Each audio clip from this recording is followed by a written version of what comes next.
Hello, Attorney Prashanthi. Hello. This is about a PERM process for the green card. Will the PERM process affect if we do a location change and H1B amendment for the same employer who initiated the PERM green card process? Right. So this is a good question. It really depends on. So the question is, um, we've the person filed a perm, but their work location changed while they were on a H1, and they have, as required by law, filed an amended petition on the H1. Now they're asking if anything needs to be done with the perm because the perm also has a work location. So the answer is it depends. It depends on how the perm was filed. If the perm was filed, looks like it's a consulting situation, I'm going to presume, because location changes occur usually in a consulting scenario.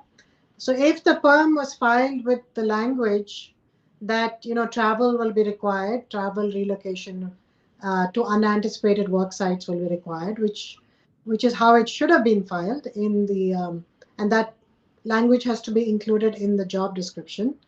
If it was done that way, then it doesn't matter that you change your work location on your H1 or even for the green card, it doesn't matter because we're saying already that um, as per the PERM regulations, they have confirmed that when there is an unanticipated work location changes that can happen throughout the year, because it's a consulting position, uh, the requirement is that the employer do the advertisements from the main office of the company. So if the main office of the company is in New Jersey, and even if the person is moving around to Texas and Hawaii and Georgia, etc., they are still okay because the perm job description has said that relocation and travel is part of the job. So now, what happens if although they have listed as various locations or unanticipated locations. Now, what happens if the main office of the petitioning employer they make a move? For example, originally it was a file for New York City. Now they move to California. However, the job on the perm listed as various unanticipated locations. So is it the base location that matters, or this language will continue and they can just keep traveling? The base location matters. So if they change their work location to a different state outside of commutable distance, it's not like for the H1, it's not MSA, Metropolitan Statistical Area, within the same Metropolitan Statistical Area. For the perm, for the green card, it's within commuting distance. So they should be able to commute back and forth every day. If they're within commuting distance, it's fine. If they're not, then they would have to do a new advertisements, a new perm, and a new process. So assuming they already have the 140, or they don't have the 140, assuming there's no 140, can they still retain the priority date that was originally filed? So if you don't have an I-140, you can't retain the priority date unless um, you try to do that on the labor itself by saying that we wish to retain the original priority date. There is a question on the labor cert.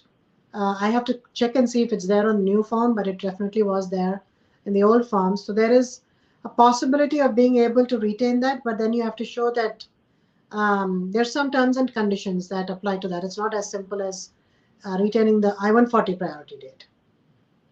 Okay, so this looks pretty complex. I guess if any one of you watching this video, I'm sure you jumped into this video after searching for this question. You should definitely reach out to Attorney Prashanthi Reddy, 212-354-1010, Prashanthi at reddyesq.com.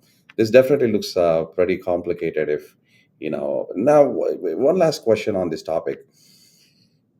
You just stated Hawaii and Puerto Rico are, as a standard, they're a part of this entire process with the H1B amendments and then the PERM process. No, they don't. They don't fall under Puerto Rico. At least doesn't. Hawaii does, but Puerto Rico doesn't fall under the United States um, under one of the United States, but for other reasons they're considered to be part of the US, but not for immigration purposes. But one last on this, this is definitely a crazy question. What if someone was, working for, say, some satellite company, or a, like a cruise company, or even, US government, like US Marines. They're doing a project on the ship. Now, in respect to two items here, one is about the H1B amendment, and then the PERM itself. So, with if they are outside of the US, the United States immigration laws don't apply to them, so it really doesn't matter what they do at that point. If they're in the US, within US waters, then you have to file an amended petition. Okay. Thank you for answering that question in detail. You're welcome.